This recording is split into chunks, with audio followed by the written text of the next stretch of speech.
You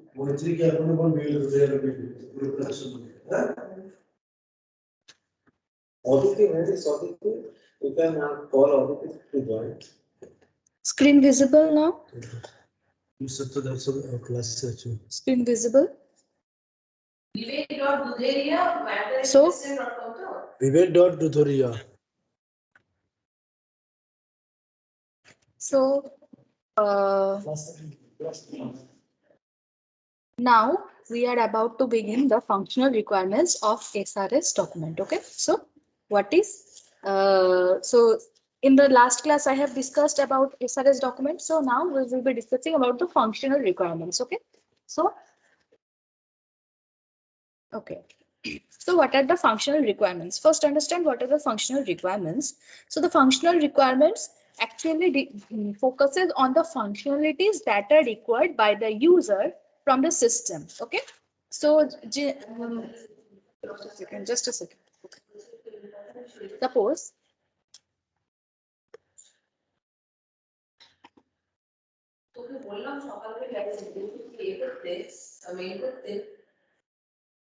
okay. So suppose consider a system which is performing a set of functions fi. Okay. So suppose you are having set of functions denoted by fi.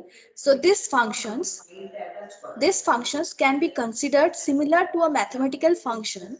So we know this is a mathematical function, that is f of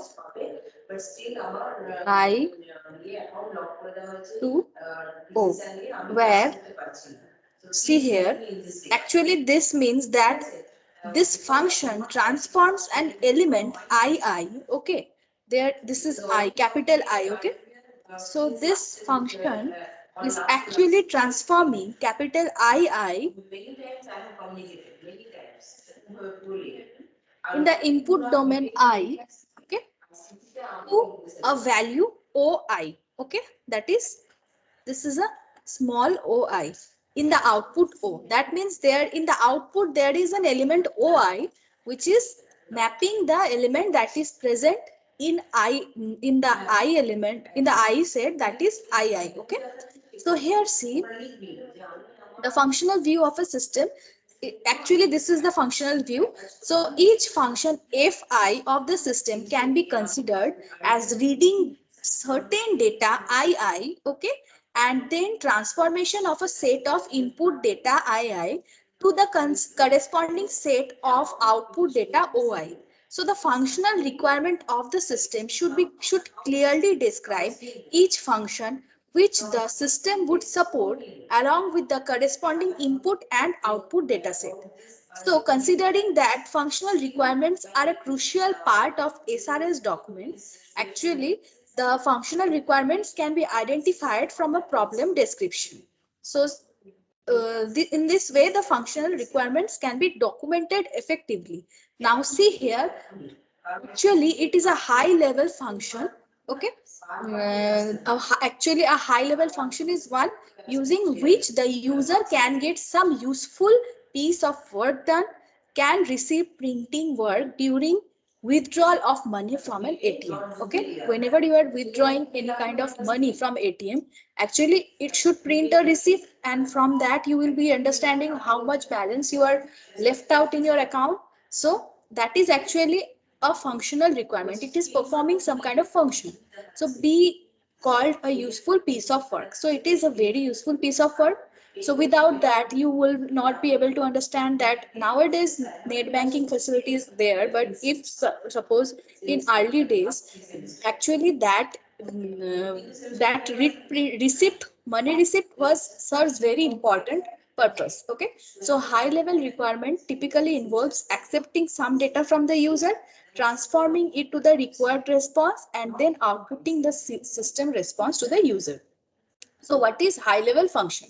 So basically a high level function usually involves a series of interactions between the system and one or more users, and even for the same high level function there can be different interaction sequences or scenarios. So due to users selecting different options or entering different data items. Okay, so see here This is an example of functional requirements. So here list all functional requirements with proper numbering. So here see requirement number 1 we are doing. So once the user selects the search option, he is asked to enter the keywords. Okay. So suppose in your system there is an option named search. Okay. There is an option named search. So in that search option, whenever you are searching something, before that you need to enter certain keywords. Okay, like suppose in your browser, if you are searching something, like if you want to search some facts on, suppose if you want to search Facebook. Okay, so you need to write the keyword Facebook in that, then only the browser will redirect you to the page of Facebook. So that's why before that you need to give some kind of keywords, and the system should output details of all books whose title or author name matches any of the any of the keywords entered. So in our example we have taken for, we are searching the books. So whenever we are clicking the search button, before that we need to provide some kind of input. So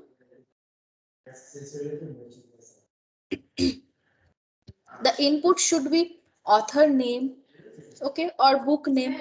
This kind of input should be there. So whose title or author name matches any of the keywords entered. Details include title, author name, publisher name, year of publication, ISBN number, then catalog number, location in the library. So all the details of the books should be like this. Okay, that means there should be title of the book, author name, publisher name, all these details should be there. Okay, next is requirement number 2. In the requirement number 2, it should be when the renew option is selected, the user is asked to enter his membership number and password. Okay, so whenever you want to renew your account, okay, that means you are supposed giving some kind of payment options, then you are renewing your account. So for that you need to, the user need to provide certain information. Those information are what? Membership number and password. Okay, so after that password validation should be there. If you are entering any kind of password, then password should be validated, and then membership will be your membership will be renewed. Okay, so see here, after password validation, the list of the books borrowed by him will be displayed. Okay, so without your credentials you cannot log in into any account, and you cannot search how, or you cannot browse how many books you have borrowed from the library. So for that you need to enter certain details. So that is what membership number and password. So the user can renew any of the books by clicking on the corresponding renew box. So there will be a renew box, and suppose there is a renew box, and whenever the user wants to, suppose this is renew. Okay, so whenever the user wants to renew his membership, so first he needs to click on the renew option. It will redirect into a page which will ask his username and password or membership details. It will ask, then he has to fill those details, and then after that he can use the search button to search all the details. Okay, so see here, this is the requirement 1, and this is the sub part, that is requirement 1.1. Okay, so in that, what is the input? Input is the search option, output is the user prompted to enter keywords. So whatever the keywords the user has entered, that based on that keyword it will start searching. Okay, next is R1.2. So here keywords input is the keywords. Now from that keywords, whatever you have entered, from those keywords next level will be fetched to that using those keywords. So in that case, see here, output is details of all books whose title or author name matches any of the keywords. Okay, that means based on those keywords it will search and it will check whether the title and author name matches to those keywords or not. Okay, so details include title, author name, publisher name, year of publication, ISBN number, catalog number, and location in the library. And next is processing. So search the book list from the keywords. Now after that, the whole process will continue and it will search in the, suppose in your library there are huge number of books, so it will keep on searching based on the keywords which you have entered and it will give the desired output. Next, see, we have completed requirement 1. Okay, next is requirement 2. So in this requirement, again sub levels are requirement 2.1, 2.2 in this way. So in the 2.1, first one is input. So we are now, our functionality is we are renewing. Okay, we are renewing the membership of that particular person. So for that, what we are doing, renew option should be selected, and in the output, user prompted to enter his membership number and password. So whatever membership number and password the user has entered while clicking the renew option, it will show in the output screen. Okay, so next is R2.2. So next is the next level, that is whatever in output we are getting from this R2 phase or R2 level, we will use those outputs as inputs in the R2.2 level. Okay, so R2.1 is generating. So if you see this, R2.1 is generating something. It is taking some kind of input from R1.2. Okay, before R2.2 there was R1.2. So it is generating something from R1.2. Similarly, R1.2 is getting something from R1.1. Okay, so in this way the whole cycle is continuing. So R1.1, then R1.2, then R2.1, then R2.2. Okay, so see here, so whatever output we are getting, we are generating that output as input in case of R2.2. Now see here, input is the membership number and password in this case. So what output we are expecting, that is it will show the list of books borrowed by the user that are displayed. Okay, and user prompted to enter books to be renewed. So again user wants that the books should be renewed. So that's why in the output it will show the list of the books and the renewed books. Okay, and user informed about the bad password. Now if the user or if the member is entering any invalid password, then it will show that user informed about bad password, that is it is not acceptable. Okay, next is processing. What is processing? Actually it is doing the processing. Processing means whenever you are entering the password, it will first check that whether that password is valid or not. For that, another module should be created, and in that module the previous password will be stored, and whatever password the user is entering at that point of time, it will keep on checking with that password whether it is matching or not. And if it matches, then it will say, it will redirect you into the site, or otherwise it will show that password is invalid. Okay, next is search books issued to the user from browser list and empty. So again this operation is going on. So processing means it is having a list of operations, that is password validation, search books issued to the user from borrower list and display. So these are the things. Next sub level is from R2.2. Whatever output we are getting, we are using those output as the inputs in R2.3. So from this we can write that it is R2.3. Students, are you following? Are you following, students? Okay, so see here, next is input. What input? That is user choice for renewal of the books issued to him through mouse clicks in the corresponding renew box. Okay, that means actually user is choosing some books for to be renewed by clicking on those books option. There should be a checkbox, and the user is clicking on that checkbox, so that it shows that it is the user is selecting those particular books. And after that, output, in the output it will show the confirmation of the book review, that is if the user has entered valid book title and everything is valid, password including password, membership ID, everything is valid. So that's why in the output screen it will show confirmation of the books renewed, and what process or what operations that is going on, that is included in the processing part. So in that processing it is showing renew the book selected by the borrow by the it will be by the borrower in the borrower list. Okay, so this is the processing that is going on. Now this is all about SRS. So do you have any doubts, students, how we are dividing the SRS into requirement levels? So what is this is previous? Pre equal to head, current equal to C, and head equal to A. So previous equal to head. Head is pointing very fast. Okay, previous equal to head. Now current equal to head pointer. Next. This is head. Next is examples of bad SRS. So these are the examples of good SRS. Whenever you are designing any kind of SRS document, you need to remember all these points and you need to divide it into levels and sub levels. Now, what are the SRS, bad SRS documents? So bad SRS documents are not acceptable whenever you are working any kind of software companies. If you are given the task to design any kind of SRS document, you should design it in the according to the properties of SRS. So what are the examples of bad SRS? That is, but there exists bad SRS also.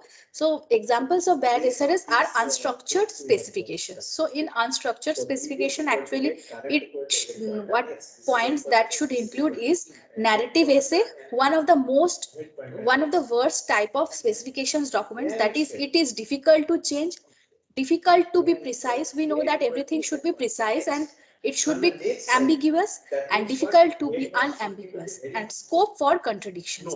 So all these points are actually included in the unstructured specifications. So you need to neglect all these points whenever you are designing the any kind of SRS. Okay. Next is noise. What noises are present? Okay, so noise means presence of text containing information irrelevant to the problem. Okay, that is called noise. And what is silence? Silence means aspects important to proper solution of the problem are omitted. So you need to remember that these things, that is noise and silence, should not be present in your SRS document. Okay, so these are examples of bad SRS documents. Okay, so see here. Next is over specification. Over specification. So what is over specification? So see here, it actually addresses how to aspects. And for example, if you are having library member names, that should be stored in a sorted descending order. That means all the names should be stored in a sorted descending order, and over specification restricts the solution space for the designer. And what contradictions? Contradictions means, suppose you are saying something at one page and in the next page you are not supporting that statement. Like suppose in page number 1 you are saying that the software should take less amount of, while designing the software it should take whatever, how much time is required, that will be given. But in the next page you are saying that it should be developed very fast. That means it is not actually, the first page statement is not actually following the second page statement. So it is actually a contradictory statement. So that's why this kind of statements are not allowed. So contradictions may arise if the same thing described at several places in different ways. So same thing is there, but they are not similar. They are actually differing. So that's why those kind of things are not allowed. Next is ambiguity. That is literally literacy expressions and unquantifiable aspects. That is good user interface. And next is forward references. That is references to aspects of a problem defined only later in the text. And next is wishful thinking. That is descriptions of aspects for which realistic solutions will be hard to find. So this is about SRS. So students, do you have any doubt regarding SRS? So current will now be any doubt? The same node where head is pointing. So see, this node has been linked with the previous one. Already done now this link. Now This link is there, and it is pointed to the next node, and the Please next go through node the of slide. this If you are having any doubt, please ask. your null parameter. Now we repeat the same process. We will repeat the same process for the next one. Why? So A is not equal to null. So basically, from this SRS, we have learned that a good SRS should properly characterize the conditions under which different scenarios of our interaction occur. That is, a high-level function might involve different steps to be undertaken as a consequence of some decisions made after each step. Sometimes the conditions can be complex and numerous, and several alternative interactions and processing sequences may exist depending on the outcome of the corresponding condition check. So a simple text description in such cases can be difficult to comprehend and analyze, and in such situations another concept, that is decision tree or a decision table, can be used to represent the logic and the processing involved. So use of decision trees or tables would serve very important factor in cases where the number of alternatives are few or the decision logic is straightforward. So in such cases, a simple text description would suffice. That is, there are two main techniques available to analyze and represent complex processing logic. One is decision tree and the another one is decision table. Okay, so once the decision making logic is captured in the form of trees and tables, the test cases to validate these logics can be automatically obtained. So it should however be noted that that decision trees and decision tables much have broader applicability than just specifying complex processing logic in an SRS document. So for instance, decision trees and decision tables find application in information theory and switching theory. So now let's discuss what is decision tree. What is decision tree? Actually, tree you have learned in data structure. What is tree? Tree is a collection of nodes and edges we know, and decision tree actually are responsible for taking decisions using those kind of data structures. So basically a decision actually so a decision tree gives a graphic view of the processing logic involved in decision making and the corresponding actions taken. So actually it is having edges of a decision tree represent conditions. So whenever you are having any kind of edges in decision tree, those are actually representing the conditions. And next is leaf nodes. They are actually used to represent actions to be performed. So this is the current, and this is header, and this is the current. we can say that decision tables, we will discuss about decision table. Just understand, decision tables specify which variables are to be tested, and based on this what conditions are to be taken depending upon the outcome of the decision making logic and the order in which decision making is performed. Basically these decision tree and decision table concepts are used for making decisions. So the edges of a decision tree represent conditions and the leaf nodes represent the actions to be performed depending on the outcome of testing the conditions. So instead of discussing how to draw a decision tree for a given processing logic, okay, we will discuss something. Okay, so library management system. We will draw the library management system decision tree. Okay, so okay, just I am giving you a brief idea about decision tree. So see here, in library management system, what functionalities will be there? Okay, so basically library management system membership automation software or LMS should support the following three options, that is new member, renewal, cancel membership. So these three options can be there. Okay, now if whatever you are doing, if it is valid, then you are moving to these three sections. Okay, if it is valid, then it will be either new member or renewal or cancel membership. Now new member in library membership automation is what? It will ask for member's name member's address, and it will create membership record and print bill. So this is the functionality of new member. Similarly, in case of renewal, it will ask membership detail and it will update expiry date and it will print the bill. So this is about renewal. And now if it is coming to cancel membership, then it will ask membership details and it will delete membership record and print check. Okay, so these three are the renewal.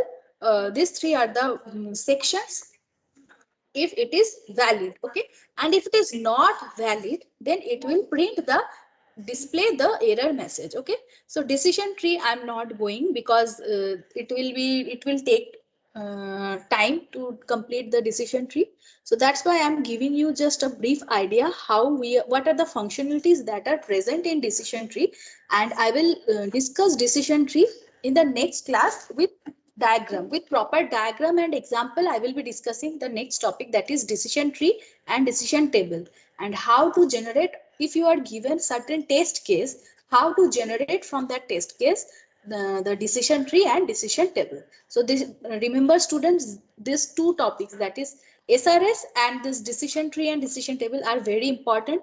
In exam you will be giving questions there, like theoretical questions will be there. They may be giving you some kind of test cases, and on that you need to analyze those test cases and you need to generate the SRS document as well as the decision tree and decision table. So that's why you need to focus this topic. Let me give you this. So up to this, anyone having any doubts, students?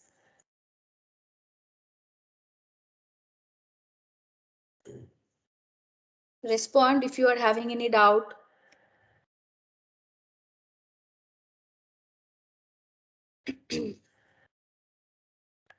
Mithilesh? Mithilesh, are you there? Shivdash, Onoy, Shayun, Ritu, Shamlal, sorry, Shamol, okay. Oishi, Gadgi, Kuntol, Rohit, Ketan, I Nikita. Any doubt from any corner?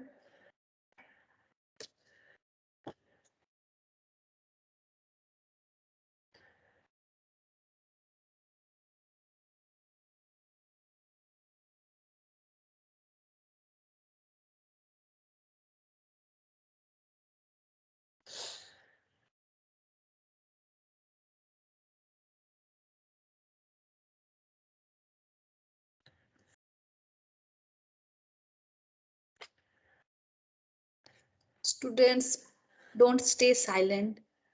Respond. Anyways, okay students, so up to this we have completed. So we have completed the SRS part. Now we will be moving in the next class the decision tree and decision table, and with one example I will be covering this topic, that is decision tree and decision table. Okay, so as of now I have just discussed the overview of decision tree. So in the next class we will be discussing in detail about decision tree. So okay students, so now with this note I am closing this session, and we will again meet after the vacation. So after Diwali vacation, so in the next Monday we will have class and we will continue these concepts. So happy Diwali students. Now you can leave.